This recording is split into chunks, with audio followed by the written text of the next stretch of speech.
Hi, my name's Oliver. I'm 33 years old, and this is the story of how my job pursuit led me down a path of unimaginably wild twists.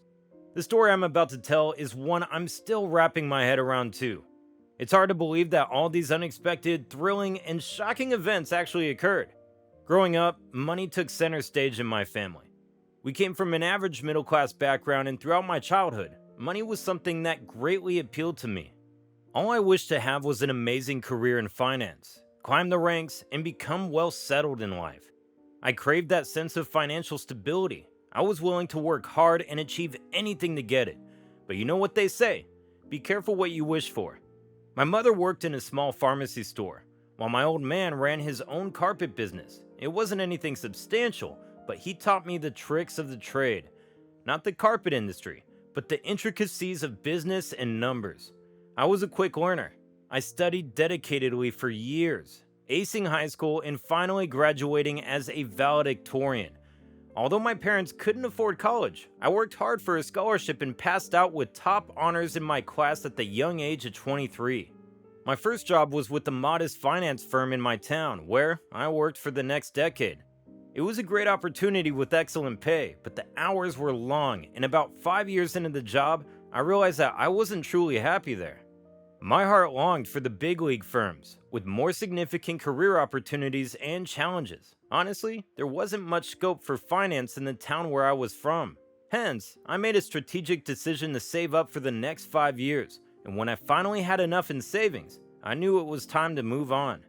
With a heavy heart, I bid farewell to my parents, left our small home behind, and embarked on a bold journey to a bustling metropolitan city, driven only by the ambition to make it big. I sent out an application to one of the largest finance firms in the country and received a positive response with the follow-up for an interview. Little did I know that the road to my dream job would be filled with the most twisted obstacles imaginable. Life in the city was quite tough. I was able to rent out a very small apartment a few blocks from the firm. The neighborhood was a bit sketchy and the rent was quite expensive, but I figured that I had to get used to it. However, the warning bells rang from my very first conversation with the landlord itself. I shared with him a little bit about who I was, where I came from, and where I would be working in the city. But his response is what should have been my first warning. Well, my cousin used to work there until recently. He quit last month. How come? It's very rough, is all he said. Pretty bad stuff. That's how all finance firms are, to be honest. It's pretty cutthroat. Yeah, but he seemed especially bitter about it. He said it was terrible and unlike anything he'd ever experienced. I shouldn't be saying this, but he even called it torture sometimes. That's quite bold of him. Well, it is one of the biggest firms in the country. It's not for everyone, I guess. I suppose so. Anyway, your life, your call. I wish you the best of luck. I'd heard plenty about how rough and competitive financial firms could be.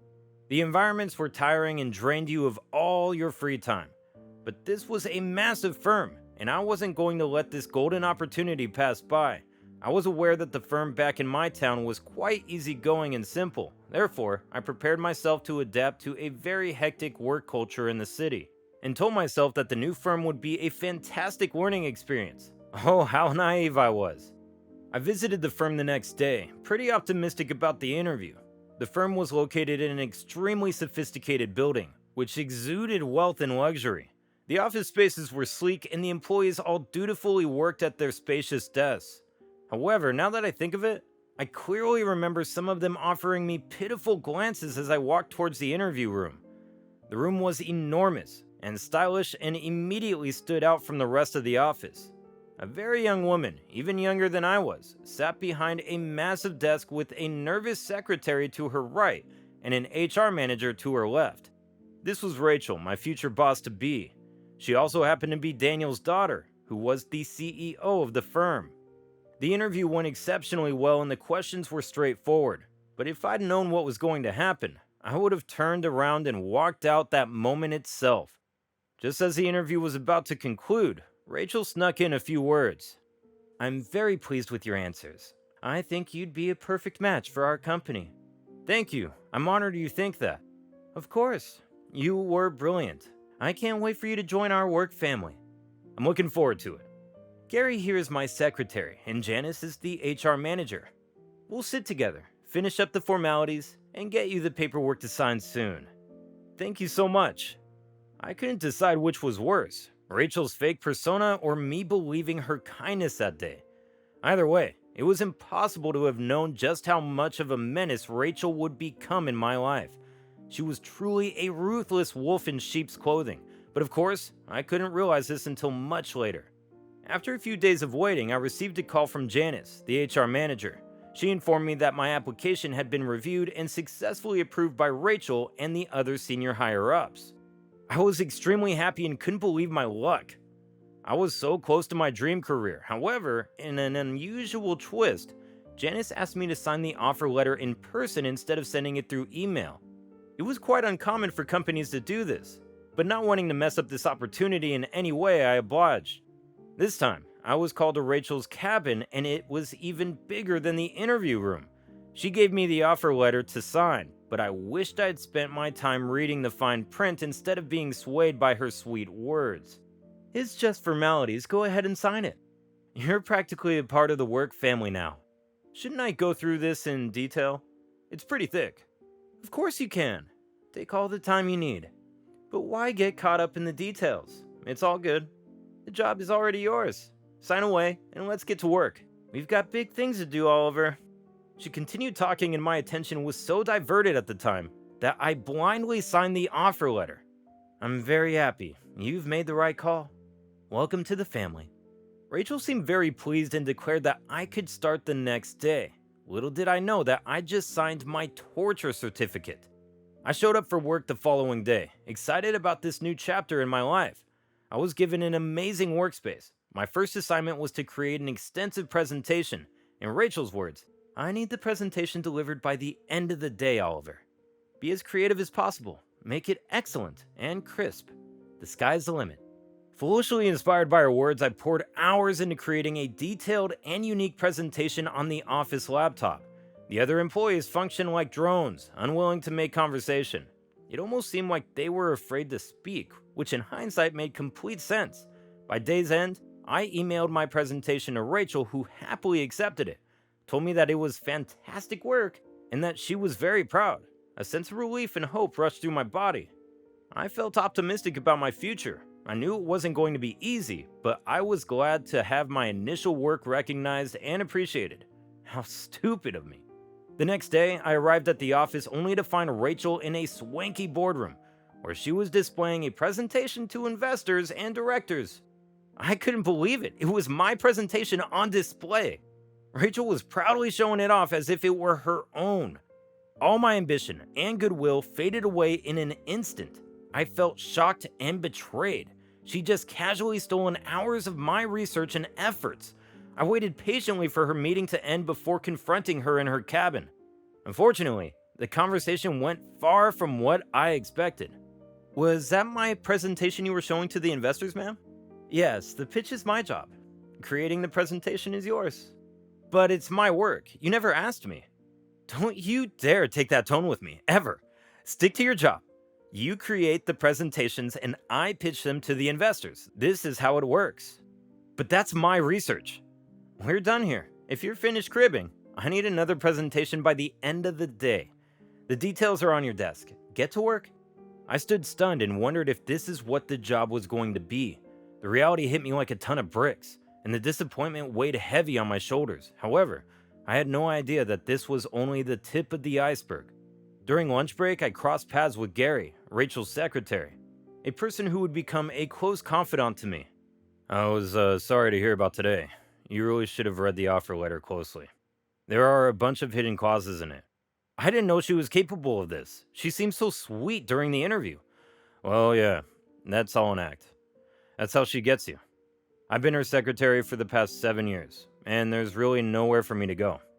I felt awful listening to Gary's plight. 7 years was a long time to bear this woman, and I couldn't imagine how he'd survived for so long. I was devastated by the events of that day. I remembered returning to my apartment, missing my town and my parents dearly. I recalled my landlord's words and wondered if I'd just made a giant mistake. However, with no choice and hoping things would get better, I continued working without any complaints.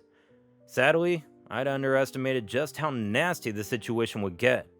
This culture of stealing my presentations became a ritual. Despite being paid on time, I was repeatedly denied my rightful credit. But considering that Rachel's father was the CEO, all my pleas were pointless. Janice would dismiss my HR complaints, saying that I'd agreed to this culture once I'd signed the offer letter. Witnessing Janice and Rachel cheerily enjoying lunch one afternoon made me realize that my voice would truly go unheard. To make matters worse, once Rachel caught wind of my HR complaints, she retaliated by piling 2 to 4 presentations to me every day for an entire month. It was an unbearable situation, and I found myself running on 4 hours of sleep each day. Coffee and the desire for better circumstances were the only things fueling me at this point. I observed Gary being verbally abused by Rachel every day, and in one instance, she even tossed coffee in his face for making a scheduling error. Powerless, Gary just accepted this mistreatment, as did all of us. I was terrified of this woman, but there was nothing much any of us could do. While working overtime one night, I befriended Francesca, another coworker who'd been subjected to Rachel's abuse. We bonded over our shared love for finance and our common hatred of Rachel, mainly how our creativity was being exploited for her gain. I've been working here for 2 years and I'm honestly tired, but she openly threatens me if I ever protest. Isn't there anything we can do? Surely there's someone who can help us. I'm afraid not. She's got HR in her pocket and her dad's the CEO. What could we possibly do? We're all alone. I felt her helplessness right in my bones. It's as if we were all trapped under Rachel's thumb, with no escape. 3 months later, I had somewhat adapted to this toxic workplace, but nothing prepared me for the shocking incidents to follow. One morning, I was fast asleep in my apartment when I received a call from Rachel at 4:30 a.m. If only I'd known her request, I would have quit the job there and then. Hello, ma'am? Oliver, this is extremely urgent. I'm sending you an address. I need you to come here this instant. Is everything okay? I was asleep. I don't care. Get here right now. This is a work priority. Confused but curious, I quickly got dressed, took a cab, and rushed to the address. It was a splendid mansion with sports cars and a lavish entrance. It felt like a movie set in all its grandeur. There was even a massive garden with caretakers. I wondered whom all of this belonged to until I saw Rachel walking towards me, and I felt sick to my stomach. I couldn't help feeling a mix of anger and disbelief. Rachel seemed irritated as she tossed me her car keys. I was trying to understand what was going on when... Let's go, I'm already late. What? I said, let's go. My driver's on leave today, and I have 3 important appointments, so don't waste my time. You want me to drive you around? Well, what else would I call you for? Now, come on, quit wasting my time. Ma'am, I'm an employee, not a chauffeur. Firstly, you will do everything I tell you to do, and this classifies as work. Don't ever argue with me, got it? Let's get moving. I was baffled by her command and couldn't believe she asked me to do this. I barely processed the situation when Rachel sat in the back seat of her luxury car and asked me to start driving immediately. Furious but with no other option, I got in the driver's seat and drove Rachel around. She would pass crude comments about my appearance in the car and warn me that I should stay away from bad activities such as reporting to HR. We're family, Oliver. Never forget that. We just don't betray each other. In fact, it's our duty to support each other. Her hypocrisy was laughable. I somehow tolerated Rachel's taunts and behavior throughout the day, but I decided that I'd had enough. The following day at the office, I caught Daniel, the CEO, during lunch break and had a candid conversation with him. She made you her driver. That's awful. Have you spoken to HR? I did, sir, but it was pointless. I was hoping you could help me out, please. Don't worry, I'll have a word with my daughter. I'll make sure she isn't treating employees this way. I was instantly relieved. Daniel seemed to sympathize with me. I wasn't sure what was going to come of my complaint, but I had to take this step. The mistreatment was bad enough, but this crossed professional boundaries and I simply had to let someone in power know. But I wish I'd known that this would be one of the worst errors I'd commit in my life. I entered the office the next day, calm and confident. I felt so sure that the CEO had heard me and taken strict action. He had taken action, just not the kind I expected. As I walked towards my workspace, it was empty, and a new employee was shifting in. "Hey, I think you got the wrong desk here." "Oh no, don't worry. This is Rodney. That's his desk now." Rachel appeared suddenly, and for the first time, I felt truly intimidated by this woman. I was confused, trying to understand what was going on. Rachel flashed a devilish smile, and I immediately knew something horrible was coming. "I decided I needed a more efficient worker, and since you've been struggling to submit your presentations on time, I've decided to demote you." I froze on the spot. My world started to spin. This was impossible. "How could you, ma'am?" "It was nothing personal. It looks like you still need some more training. So, you can start with basic filing work." "Ma'am, this isn't fair." "You don't decide what's fair and what isn't. I do. Your new desk is in the corner. Get to work. And maybe when you've behaved well, we can think about promoting you. Until then, it's time you learn some obedience." I was dumbfounded. My whole world had just fallen apart. Just then, I saw Rachel rushing to meet Daniel, and the two of them happily walked away. It all clicked right then. He never planned to help me, and I was being punished. How could I have been so idiotic? I shifted to an extremely small desk in the shabbiest corner of the office. Everything was far from my reach. The laptop wouldn't work most of the time, and I felt like a clerk doing the filing work. It was unthinkable to me that this was what my life had come down to. And just when I thought I'd hit rock bottom, it appeared that Rachel shamelessly knew no bounds. Initially, she would ask me to fetch her lunches from the cafeteria and pay for them with my own money. Whenever I gently reminded her to return the amount, she'd talk about reimbursement but never brought it up again. But it got worse. She would keep coming to my desk asking me for petty change. This turned from maybe $1 or $2 to nearly 20 or 30. On one occasion, she blatantly borrowed $50 and this was the last straw. This kind of exploitative behavior became common from Rachel's end. Despite being put in filing, she would ask me to submit one presentation each day, the credit for which she would obviously seize. I eventually had to draw the line one day, at her shocking request to borrow $100. I turned her down and was proud to stand my ground, but I was stupid to think that Rachel wouldn't let this go. The same night, I was asleep in my apartment when I heard a loud knock at my door. 2 delivery men were carrying some office furniture and equipment. Just then, I received a call from Rachel. "Are there 2 delivery men at your place, Oliver?" "Yes, ma'am, but what's going on?" "I just needed a place to store some office things for a while. Figured your place might have space." "But my house is too small." "Quit complaining, you'll manage.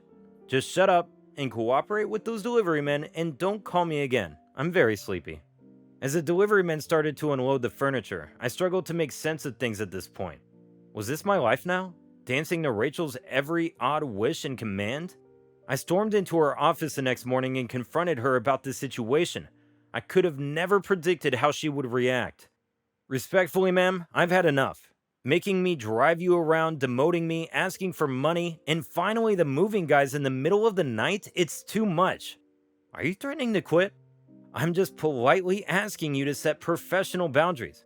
"Okay, I see how it is. Sure, you can quit. I can type you up a glowing letter of recommendation." "Glowing?" "Yes, I'll make sure you aren't hired by any finance firm all over this city. I'll talk about your professional indecency and your incompetence. I can type up all I want." "You can't do that. That's illegal." "Yes, I can. I'm your boss. Technically, I can do anything I want. My father has a reputation around this city. Who's going to believe a lowlife like you from a town no one's even heard of before? Just get out of my office." Shocked to my core and defeated, I quietly walked out the door, unable to believe the power Rachel held. I was thinking about her insulting language and how hopeless things seemed. There was nowhere to go. It was then that I met Gary during lunch break. He'd returned to the office after weeks, and what he revealed to me only made my blood boil even more. "Gary, where have you been?" "I was actually in a car accident and was hospitalized for the past month." "Oh my god, that's terrible. Are you alright now?" "I'm much better, thank you. But you know what the worst part is? My salary was cut for almost the entire time I was in the hospital. That's horrible. How's that even possible? It was in the clause. According to Rachel, we're only given 2 days of medical leave, no matter the circumstances. Just listening to Gary's tragic tale made me realize how heartless Rachel was.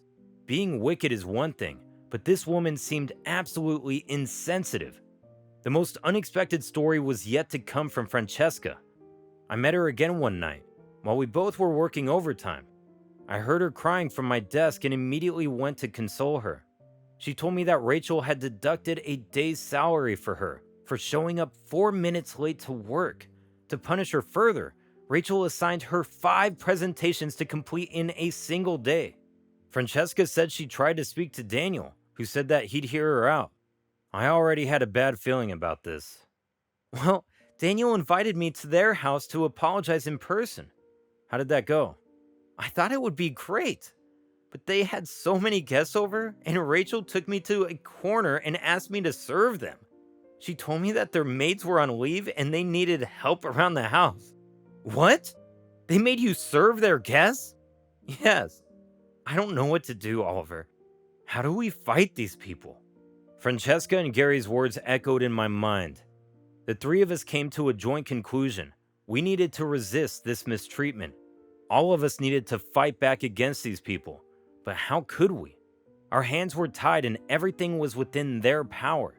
Right from the HR manager to the CEO, Rachel controlled everything and everyone within the firm. To her, we were just powerless puppets. The 3 of us wondered what Rachel's weakness was. How could we target her and fight back smartly? And just then, Gary recalled something, and we instantly knew that we'd struck gold. I've been her assistant for 7 years now, and I've heard her talk about offshore accounts on the phone multiple times. Offshore accounts? Could we find out more about that? She keeps a secret accounts book in her office, and it's not guarded at all. Now that you say that, I heard her talking to her father about something at their house. They spoke about sending money through some route and bypassing security or something. I was stunned by what I was hearing. If all these secret transactions were true, Rachel and her father might have been involved in some sort of money laundering scam. We had stumbled onto something massive here, and we had to be careful about it. To finally expose this woman and end our suffering, Francesca, Gary, and I hatched a secret plan to record evidence of Rachel and Daniel's illegal activities. The 3 of us divided our roles. I planned to approach Rachel, apologize for my actions, and carry out whatever task she would assign to me. Whether it was driving her around, grabbing her lunch, or even helping her around the house. But my main goal was to secretly record her phone conversations and her conversations with her father. Gary planned to dig deeper into Rachel's account books and hunt for discrepancies, see whether she'd cooked the books. Francesca planned to gather plenty of mistreated employees who'd been abused by Rachel and leak information to the press about the firm's mass employee misconduct. The whole plan felt satisfying yet scary at the time, not knowing whether this would be the greatest triumph of our life or the worst mistake we would ever make. Over a month, we put our plan into action. Rachel was more than happy to make me her chauffeur, but to my luck, she would have secret phone conversations in the car. Additionally, as I volunteered around their house, Daniel and Rachel would openly discuss sending money via some illegal routes right in their living room. All of this made my job easier, and I felt stupid that none of us had caught onto these conversations before. Perhaps Rachel had threatened and scared us so much that we were terrified to try anything that could sabotage her. Not anymore. I recorded all of Rachel and Daniel's conversations, and there were indeed plenty of incriminating statements in there. Gary found plenty of loopholes in the account books and various bribes made to official authorities. He made photocopies of the authority figures who'd been paid off to hide the scams and even discovered that Daniel had been stealing money from the company accounts. Finally, Francesca gathered testimonies from nearly 55 employees, all of whom detailed the various harassment they suffered due to Rachel, Janice, and Daniel. After we compiled all our evidence together, we realized we had enough quality proof to take down all those in power who wronged us. Ultimately, the day of reckoning arrived. Early in the morning, Francesca visited a senior journalist friend of hers with all the evidence we'd gathered. For safety, we'd make copies of everything. Gary and I stayed up all night long, abandoning our assignments and working on a secret presentation instead. The two of us reached the company boardroom extremely early that day. The board of directors arrived after us, while Rachel and Daniel were running late. A half hour later, the two of them stormed into the boardroom shocked. "What's the meaning of this?" "Oliver, you were supposed to pick us up and drive us here 30 minutes ago. What do you think you're doing?" "I'm just giving a presentation." Gary turned on the projector as everyone's eyes fell on me and the presentation. "What's this?" "I didn't approve of this." "No, you didn't, but we approved of it." Gary began scrolling through the presentation, which included photographs of dozens of individuals. "Who are these people?" Gary handed out photocopies of the account books to all directors at the table. Daniel and Rachel started to look incredibly worried. The people in this presentation are all the authorities who have been bribed so that Mr. Daniel could launder money through illegal channels. The boardroom erupted into chaos. The directors seemed unbelievably shocked and most of them audibly gasped. Some of the people in this presentation include account managers in this very firm, who were paid to be silent so that Mr. Daniel could steal company revenue and add it to his own wealth. A practice that's been going on for the past 11 years. The room exploded into further chaos with shouting and screaming. Daniel, caught red-handed in the act, tried to calm down the directors. Rachel turned pale looking at the mayhem, trying to grasp the fact that her father had been exposed. There's a lot more evidence that's being sent to a media channel right as we speak. As for Miss Rachel here, an unnamed employee from this company has submitted 55 testimonies about her abuse and misconduct toward all the employees working under Miss Rachel. The press will report this in some time, but I believe all the other employees will be protected under the Whistleblower Protection Act. That's all. That day was truly one I'd never forget. Rachel and Daniel's panicked faces would never leave my mind. The company's stock came crashing down and a serious investigation was carried out. I was glad to have finally brought Gary, Francesca, and all the other employees to justice. All of us deserved it, and it would have never been possible without our teamwork. I could hardly believe that Rachel and Daniel would finally suffer for their misdeeds. I never imagined my financial dreams would lead me down such a winding road, but I did learn that if there is injustice, you can always fight against it. That's what we did, and we couldn't be more pleased.